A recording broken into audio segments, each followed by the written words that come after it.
എന്താണെന്നറിയോ? ഞാൻ എന്റെ അടിമകൾക്ക് പുറത്തു കൊടുത്തിരിക്കുകയാണ്. എന്തിന്റെ പേര്?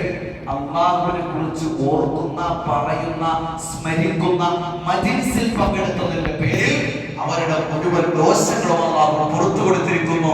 ആരാണ് സാക്ഷി? അല്ലാഹുവിന്റെ അമ്ലാക്കുകളാണ് സാക്ഷി. അല്ലാഹു സാക്ഷി. ഇതാണ് ദിക്റിന്റെ മഹത്വം. എന്റെ പ്രിയപ്പെട്ട സഹോദരങ്ങളെ, ഇതാണ് അല്ലാഹുവിന്റെ ഹബീബ് സല്ലല്ലാഹു അലൈഹി വസല്ലം തങ്ങൾ പറഞ്ഞത്.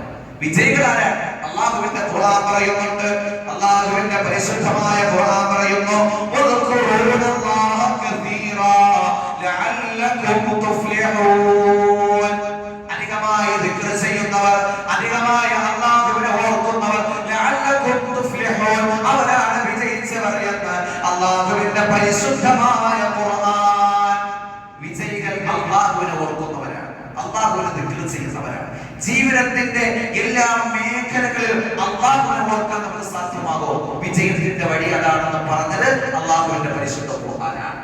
അല്ലാഹുവിലേക്ക് അടുക്കാൻ, അല്ലാഹുവിലേക്ക് അലിഞ്ഞു ചേരാൻ കഴിഞ്ഞുപോയ മുൻകാലഘട്ടങ്ങളിൽ അല്ലാഹുവുമായി അടുത്ത് വിലായത്തിന്റെ ഉന്നതമായ പദവികളിലേക്ക് ഉയർന്നുപോയ മഹാന്മാരുടെ ചരിത്രം പരിശോധിച്ചാൽ ഇവിടെയൊക്കെ നമുക്ക് മനസ്സിലാക്കാൻ കഴിയുന്നത് അവരൊക്കെ അടുത്തുപോയത് ദിക്റിലൂടെയാണ്. അല്ലാഹുവിന്റെ ദിക്റിലൂടെയാണ് അവർ അല്ലാഹുവിലേക്ക് അടുത്തത്.